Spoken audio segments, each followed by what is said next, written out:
Right, let's talk about economic matters with the budget fast approaching. It's coming in 10 days' time on November the 26th. To do that, I'm joined by Economist and IEA fellow Julian Jessop. Lovely to see you this morning, Mr. Jessop. Good morning. I'm thinking that the budget has already become an omni-shambles before it's begun. What do you make of this reverse ferreting that has occurred?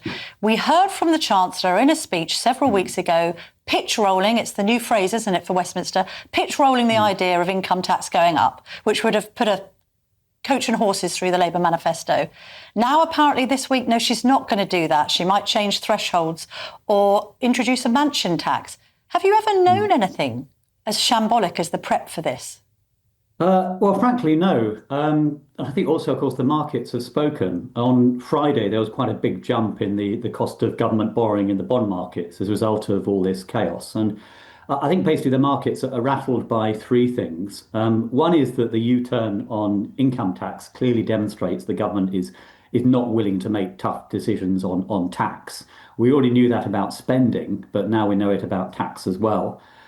The second problem is that the alternatives to raising income tax are much less certain in terms of the amount of money they might raise. So instead of doing a sort of fairly clean increase in income tax, she's going to raise money in all sorts of other ways. It's been described as a smorgasbord, but I think I'd call it a dog's breakfast. So lots of individual tax changes that could be very damaging. And finally, if this was done for political reasons, it's backfired. I mean, Starmer and Reeves, their positions seem even less secure than they were. And the markets fear that the alternative to either of those people will be even worse than the current lot. Big tech has turned your phone into a surveillance device, harvesting your data, tracking your location, and selling your information to corporations. Unplugged built the upphone to fight back. It's the only smartphone with hardware-level privacy protection, completely blocking data harvesting at the source. It features a physical kill switch that cuts power instantly when you want to go dark, giving you control big tech took away. Unplugged puts privacy and sovereignty first. The upphone is built to British standards, designed to keep your data in your hands with independent servers, its own app center, and no corporate gatekeepers. You can access what you choose. No censorship, no app bans, just freedom. Everyone else is playing by big tech's rules. Unplugged rewrote them. The upphone runs on an operating system with zero backdoors and a firewall that blocks thousands of tracking attempts every single day. The upphone includes a host of unique security features. The device can be set to have its memory wiped regularly, and if someone demands your PIN code, well, you can give them a false PIN that will wipe the device. It's called emergency reset. Privacy isn't a feature with Unplugged, it is the foundation. To get yours today, click the link in the description now. Yes, well, we've got Angela Rayner on manoeuvres, Wes Streeting on manoeuvres. Chris Philp, the Shadow Home Secretary, has said to me that Rachel Reeves should just resign tomorrow. And of course, we've got the Prime Minister's future in doubt because of all these briefings. What's your feeling now? I know it's hard to tell because we've had claim and counterclaim.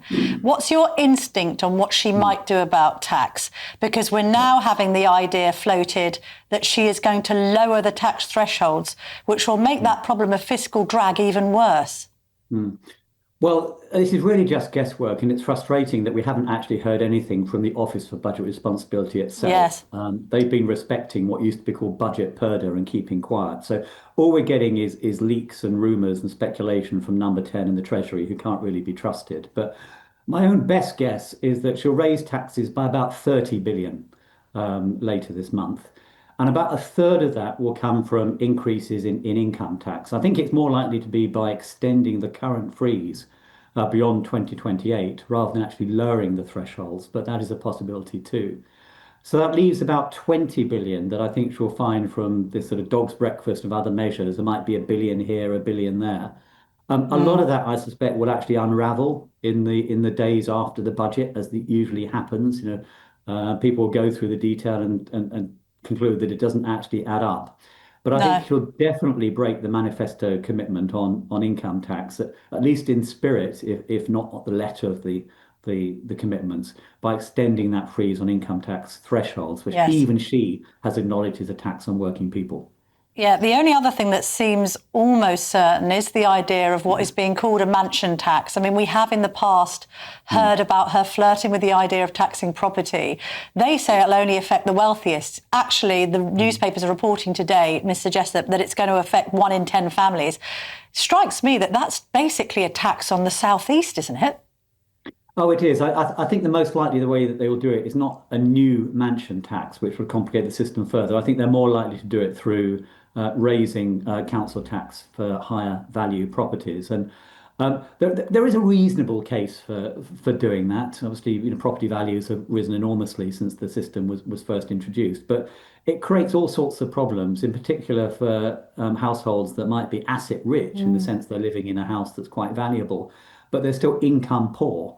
So they can't Yes. necessarily pay that additional charge. So it begs the question, what is going to happen then? It might be that the government says we don't need to pay it straight away, you only need to pay it when you move or when you die. But that all creates all sorts of other issues, including a big disincentive to move. So somebody in a larger property who might want to downsize and free that property up for people who might need it more is going to be less willing to do so because they're going to be hit with a hefty tax Yes. charge. So it's another example of how these small individual measures have all sorts of unintended consequences, whereas simply doing something big and bold on income tax might actually have been better. Of course, To just to stress it, mitigate. I don't think she should be doing on tax at all. I think she should be No. cutting spending, but that's for the birds for now. Well, I'm sure lots of people listening and watching this programme will agree with you. Whatever happens, it seems as inevitable as night following day that we will be taxed more after November the 26th. Just to mitigate against any problems with gumming up the system when it comes to perhaps slapping a higher tax on those mansions, I couldn't believe, we reported it in the Telegraph, this idea that she might steal Kemi Badenoch's idea and scrap or reduce stamp duty. How likely do you think that is? Because that seems to me to be rather anti-Treasury orthodoxy. Well, I'm not sure it's anti-Treasury orthodoxy. I think it's probably a tax that the Treasury would like to get rid of a long time ago. I think any economist that you get on this program would agree that stamp duty is one of our worst taxes. The question is, if she does lower stamp duty, will she try and offset that in other ways? So it may not be a net reduction in the overall amount of tax that people are paying. And my concern is that, unlike the Conservatives, who seem to have a plan of scrapping it full stop and funding that through savings on spending, if the Labour government does that, it's likely to increase its taxes elsewhere to offset that. And I don't necessarily think the net result of that will be positive. OK.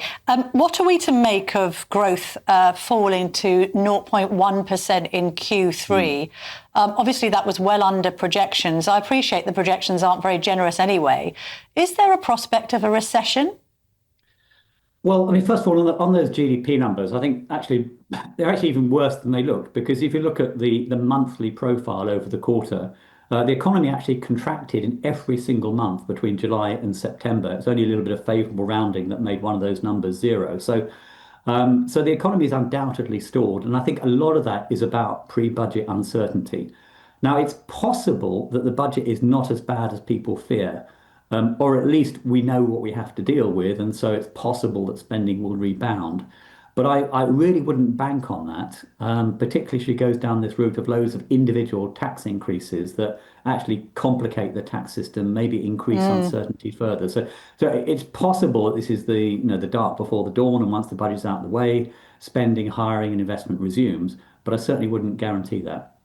Also, if spending doesn't come down, Mr. Jessop, as you say, then again, we're going to be having issues with borrowing. I mean, there's this contradiction at the heart of her self-imposed fiscal discipline when the government continues to spend more. Finally, and it's a complicated thing, so let's simplify it, the gilt yields. Tell us what's going on with these gilt yields and what it actually means for the public. Yeah, well, the reason it's important is that the yields on gilts or government bonds are a key element in deciding how much the government has to pay in debt interest every single year. So if that interest rate goes up, then the government is having to spend more on debt interest. So that's less money it's got to spend on day-to-day spending on schools and hospitals or for investment. So it has to raise that money from somewhere. And the most likely place is higher taxes. So the bond market is by far the most important financial market to follow at the moment. And it's giving a firm thumbs down to the budget even before it's been delivered. Is it giving as big a thumbs down to Rachel Reeves as it did Liz Truss?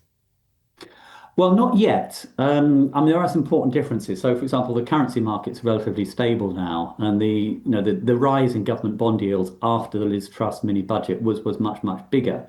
But a lot of what happened after Liz Truss's mini budget was nothing to do with the budget itself. There was a ticking time bomb in the pensions market. The Bank of England at the time had just started a policy of selling government bonds back onto the market. So clearly the mini budget made lots of mistakes, but that was compounded by factors beyond the government's control.